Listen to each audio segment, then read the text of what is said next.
There's a sound the executioners of Paris have never heard. It's not a scream. It's not a plea for mercy. It's not the terrified silence of someone who knows they're about to die. It's singing. A religious hymn in Latin, sung by 16 female voices, walking toward the guillotine as if they were walking toward an altar. And every time the blade falls, the singing continues. With one less voice, but it continues. The crowd doesn't know how to react.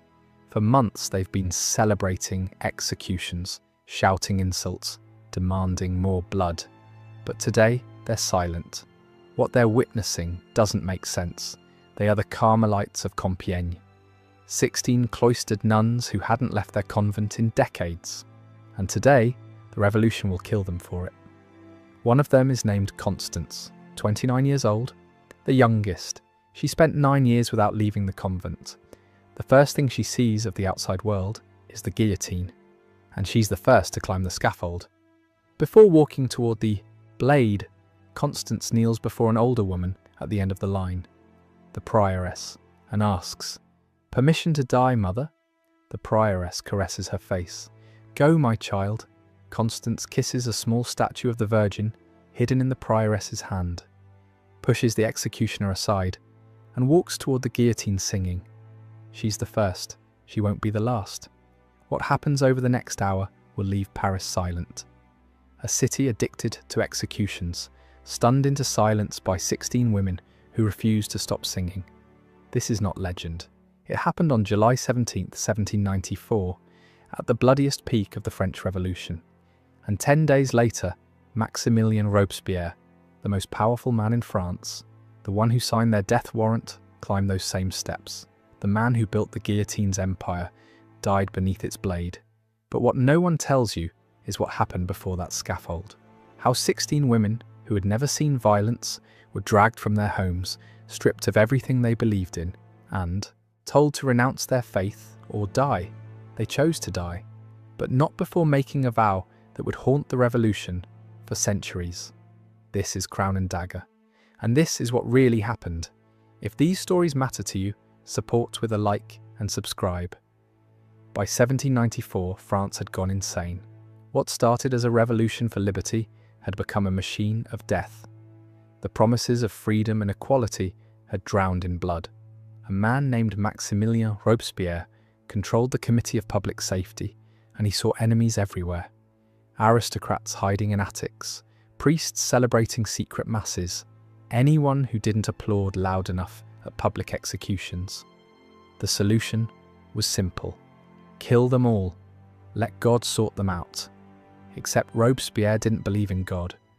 In less than a year, the Revolutionary Tribunal sent over 17,000 people to the guillotine. In Paris, executions happened daily, sometimes 30 people in a single afternoon. The executioners developed a rhythm: load, position, drop, next. They could kill a person every 2 minutes when they worked efficiently. The Place du Trône Renversé, where the Carmelites would die, executed 306 people in just 6 weeks. The ground was so saturated that pools of blood collected in the cobblestones. Neighbours filed formal complaints about the smell. The stench of death had become a public nuisance, but Robespierre had a special hatred for one institution, the Catholic Church. He saw it as an ally of the monarchy, a system that kept people stupid and obedient. So he launched a war against faith itself. Churches were closed or turned into temples of reason. Priests were forced to publicly renounce their vows or face the blade. Religious holidays were abolished. Even the calendar was changed to erase any trace of Christian influence. And wearing a religious habit, that was now a crime punishable by death. For the 16 Carmelites living in their quiet convent in Compiègne, 50 miles from Paris, this was a death sentence waiting to be signed. In September 1792, soldiers came and expelled them from their home.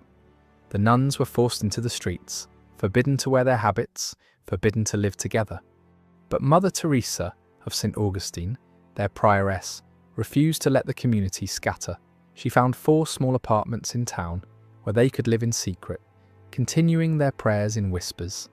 And then she did something extraordinary. She gathered her sisters and made a proposal. Would they be willing to offer their lives as a sacrifice for France, not to seek death, but to accept it if it came, to offer their suffering so that the bloodshed might end? 2 of the older nuns hesitated. The idea seemed like madness, but Mother Teresa gave them time to pray. Within hours they returned, asking forgiveness for their fear. The community voted unanimously. From that day forward, every morning at 4 a.m, the 16 Carmelites renewed their offering. They prayed that if their deaths could purchase peace for France, God would accept the sacrifice. They didn't know when death would come. They only knew they were ready. For 2 years they waited, praying, hiding, watching as the terror consumed everyone around them.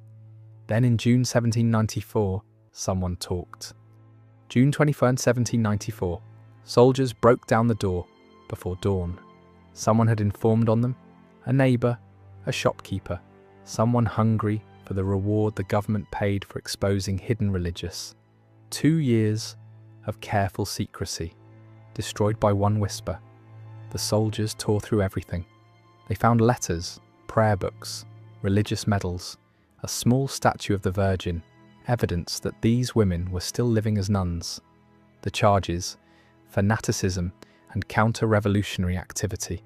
In plain language, their crime was praying. The 16 sisters were taken to a former convent, converted into a prison. The irony was cruel. Nuns imprisoned in a building that once protected women just like them. But something strange happened behind those walls. Other prisoners noticed the Carmelites. In a place filled with despair, with people weeping and losing their minds with fear, these 16 women were different. They continued their prayers. They rose at 4 a.m. as they always had. They sang hymns in their cells. They comforted others who were terrified. English Benedictine nuns imprisoned in the same building later wrote about them. They seemed to be preparing for a wedding, not an execution. On July 12th, guards came to transport them to Paris for trial. There was a problem. Their civilian clothes were being washed, so they travelled in their religious habits, the very clothes that were now illegal. The journey took hours in open carts. Some in the crowd threw insults, but the Carmelites didn't hide or cower. They sang hymns the entire way, their voices carrying over the noise of the mob. By the time they reached Paris, they had already become something the revolution didn't know how to handle. The trial, the trial was a joke. Everyone in that courtroom knew it. Revolutionary trials had no presumption of innocence, no real defense attorneys, no appeals, no chance. The verdict was decided before anyone spoke a word. The tribunal existed to provide a thin veneer of legality over what was simply state-sponsored murder.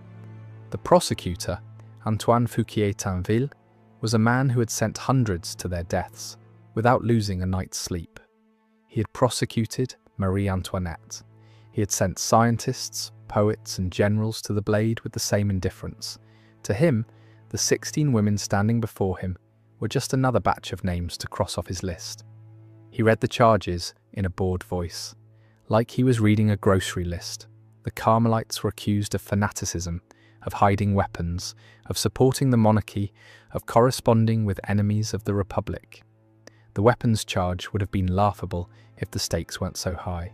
The only weapons found in their apartments were religious medals, pictures of saints and prayer books, rosaries, a small statue of the Virgin Mary, dangerous contraband in the eyes of the revolution. But one moment stood out, one exchange that witnesses remembered for years afterward. When Mother Teresa heard the word fanaticism, she interrupted the proceedings. The courtroom fell silent. Defendants didn't interrupt. Defendants stood quietly and accepted their fate. But Mother Teresa's voice was calm, almost curious. "Please explain what you mean by that word." Fouquier-Tinville looked at her like she was an insect that had dared to speak. "I mean your attachment to childish beliefs and foolish religious practices." A murmur rippled through the courtroom. Everyone expected Mother Teresa to apologize, to beg, to explain herself. She smiled. Not a nervous smile, not a defiant smile.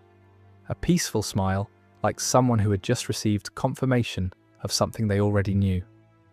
If believing in God was fanaticism, then yes, she was guilty, they all were, and they would die guilty. gladly. The tribunal asked each nun the same question. Would you renounce your vows, deny your faith, and swear allegiance to the Republic? This was their last chance. The door was open. One word, one simple denial of everything they believed, and they could walk out of that courtroom alive. They could go back to their families. They could live. Constance, the youngest, answered first. No, Sister Marie of the Incarnation, who had been a Carmelite for 30 years. No, Sister Euphrasia, who had hesitated when Mother Teresa first proposed the vow of sacrifice. No, one by one, 16 times, the same answer. No, no, no, no, no, no, no, no, no, no, no, no, no, no, no, no. The verdict, death. All 16? When the sentence was announced, the Carmelites didn't weep. They didn't collapse. They didn't curse the judges or beg for mercy. They renewed their religious vows right there in the courtroom, in front of the men who had just condemned them. The same vows they had taken years ago in the quiet of their convent. The same vows the revolution had tried to erase. Then they began to sing the Te Deum, a hymn of thanksgiving. They were thanking God for the privilege of dying for their faith. The guards stood frozen. Fouquier Tinville's face twisted with confusion. This wasn't supposed to happen. Prisoners didn't sing after being sentenced to death. Prisoners didn't thank anyone for anything. But no one stopped them. Perhaps even the revolutionaries sensed they were witnessing something beyond their understanding. Something that made their paperwork and their tribunals and their guillotine seem very, very small. July 17th, 1794. Late afternoon.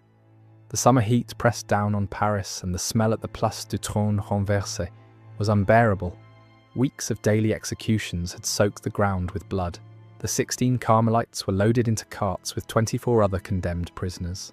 From the first moment, they were different. While others wept or sat frozen in shock, the nuns sang. For 3 hours through the streets of Paris, their voices never stopped. The Miserere, the Salve Regina, the Te Deum, ancient hymns that Paris hadn't heard in years, echoing off buildings that had forgotten what faith sounded like. People stopped to stare. Shopkeepers came out of their stores. Women leaned from windows. Children pointed and asked why those ladies were singing. Paris had seen thousands of prisoners carted to their deaths. They had never seen anyone who looked peaceful, who looked almost joyful. When the carts finally reached the square, the executioner Charles-Henri Sanson was waiting. He had killed thousands. He had seen every reaction a human being could have facing death: fear, rage, despair, defiance, collapse. He had never seen what he was about to witness. The nuns asked permission to sing one final hymn before the executions began. Sanson agreed. Maybe he was curious. Maybe even he felt something shift in that blood-soaked square. The Carmelites sang the Veni Creator Spiritus. Come, Holy Spirit, 16 voices rising in the summer air. Then they renewed their vows, one final time. Mother Teresa announced the order. Youngest to oldest? The youngest would die first. The oldest, including herself, would die last. This was deliberate. The older nuns would watch the younger ones go first, giving them strength with their presence until the very end. Constance stepped forward. 29 years old. 9 years in the convent. The first thing she ever saw of the world outside those walls was this square, this scaffold, this blade. She walked to Mother Teresa and knelt before her one final time. Permission to die, Mother. Mother Teresa looked at the young woman she had guided for years, the girl who had entered the convent as a teenager, who had given up everything for a life of prayer, who was now asking permission to give up her life itself. Go, my daughter. Constance kissed the tiny terracotta statue of the Virgin that Mother Teresa held hidden in her palm. She stood, walked toward the scaffold. The executioner's assistants moved to help her up the steps. She waved them away. She didn't need help. Constance climbed alone, positioned herself, looked at her sisters one last time, and kept singing until the blade fell. The crowd was silent. No cheers, no insults, nothing. The singing continued with 15 voices. Sister St. Louis stepped forward. knelt. Permission to die, mother? Kissed the statue. Climbed alone. The blade fell. 14 voices. Sister Euphrasia. Permission to die, mother. 13 voices. One by one, the same ritual, the same question, the same blessing. The same solitary walk to the scaffold. Each nun pushing away the executioner's help. Each nun singing until the blade silenced her voice. The crowd remained frozen. These were people who had watched executions for entertainment, who had cheered and jeered and demanded faster deaths. Now they stood in complete silence, watching 16 women transform a killing ground into something they couldn't name. 12 voices, then 10, then 8. Each execution took less than a minute. But to the crowd watching, time had stopped. There was no jeering, no applause, no impatient shouts to hurry up. Just thousands of people standing motionless while 16 women turned their deaths into something that looked like worship. Sister Julie of Jasus, a lay sister who had spent her life doing the convent's manual labour, climbed the scaffold with the same dignity as the choir nuns. She had never learned Latin, she had never studied theology, but she sang the hymns from memory, the same way she had sung them every day for decades. Sister Mary of Jesus Crucified was 78 years old, the eldest. She had been a Carmelite for over 50 years. She had survived wars, famines, and the collapse of the monarchy.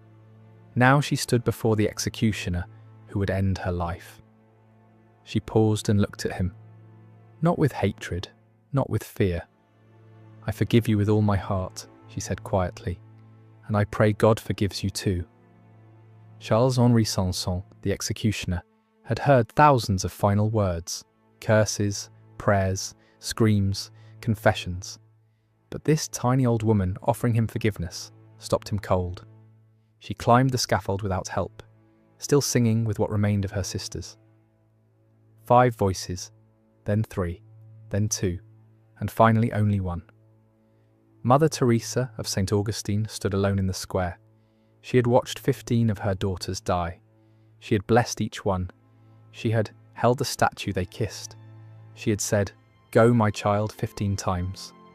Now there was no one left to bless her, no one to give her permission, no one to hold, a statue for her to kiss. She looked at the crowd, thousands of faces staring back at her in silence. She sang the final verse of the Salve Regina alone. Her voice carried across the square, across the blood-soaked ground, across the bodies of her sisters. Then she climbed the scaffold. She didn't hurry. She didn't falter. She positioned herself beneath the blade, looked up at the sky, and the song ended. The blade fell, and Paris went silent. Witnesses later wrote that it was the most profound silence they had ever experienced. In a city that had grown used to death, that had normalized executions as public entertainment, 16 singing nuns had done something impossible. They had made Paris ashamed. The bodies of the 16 Carmelites were thrown into a mass grave at the Picpus cemetery, along with 300 other victims of the terror. No markers, no ceremony, no prayers, just another pile of corpses in a city that had too many to count. But something had broken that afternoon, something the revolution couldn't repair. Witnesses couldn't stop talking about what they had seen. In taverns and markets, in whispered conversations on street corners, people described the 16 nuns who had walked to death singing, the peace on their faces, the way they had embraced the blade like it was a gift. For months, Parisians had told themselves that the executions were necessary, that the victims were enemies who deserved to die. But these women, what had they done except pray? The question hung in the air like smoke that wouldn't clear. 10 days later, on July 27, 1794, Robespierre was arrested. His own allies turned against him. The architect of the terror, the man who had signed thousands of death warrants with a steady hand, suddenly found himself on the other side. The next day, July 28th, Maximilien Robespierre was dragged to the same scaffold where the Carmelites had sung. He did not sing. When the blade fell, witnesses say he screamed so loud it echoed across the square. The reign of terror was over. Coincidence? The revolutionaries who survived said yes. Just politics, just timing. The death of 16 nuns had nothing to do with the fall of Robespierre, but the people who had stood in that square weren't so sure. Something had shifted on July 17th. The terror had fed on fear, and suddenly 16 women had shown that fear could be defeated, that the guillotine only had power over the body, that you could take everything from someone and still not break them. The English Benedictines who had been imprisoned with the Carmelites survived the terror. When they were finally released, they discovered that the nuns' civilian clothes had been left behind. They kept them as relics, sacred, objects stained with the sweat and tears of martyrs. They spent the rest of their lives telling anyone who would listen about what they had witnessed. The Catholic Church took longer to respond. For over a century, Rome said nothing official about the Carmelites. Some historians believe the Church was ashamed of its inability to protect them. Others think the story was too politically dangerous for an institution trying to make peace with France. It wasn't until 1906 that Pope Pius X beatified the 16 martyrs. And only in December 2024, Pope Francis officially declared them saints. 230 years. That's how long it took for the Church to officially recognise what the crowd in Paris understood in a single afternoon. There's a cemetery in Paris where the Carmelites are buried. Picpus. It's hidden behind walls, away from the tourist maps. Most Parisians have never heard of it. Inside, it's quiet. Trees, grass, a small chapel with names inscribed on the wall. 300 names. Victims of the terror, most of them forgotten, but 16 of those names still echo. Constance, Marie, Julie, Teresa, women who chose death over betrayal, who answered terror with music, who showed a city drunk on blood what courage actually looked like. Every July 17th, a small group gathers at Picpus. They light candles, they pray, and they sing the same hymns that Constance and her sisters sang 230 years ago. The Salve Regina, the Veni Creator. Voices in a quiet cemetery, keeping alive the memory of voices that once silenced a screaming mob. 16 women who believed their sacrifice could stop a massacre. Were they right? Did their deaths end the terror? History can't prove it, but we know this. 10 days after they died, the architect of the terror died on the same scaffold. And 230 years later, people still remember the names of 16 singing nuns, while the names of their executioners have faded into nothing. Maybe that's the only answer that matters. Maybe the real victory isn't surviving. It's being remembered for what you refuse to surrender. This is Crown and Dagger. We don't sanitize history. We show you what actually happened. If you want more stories the world tried to bury, hit subscribe and drop a comment. What would you have done in their place?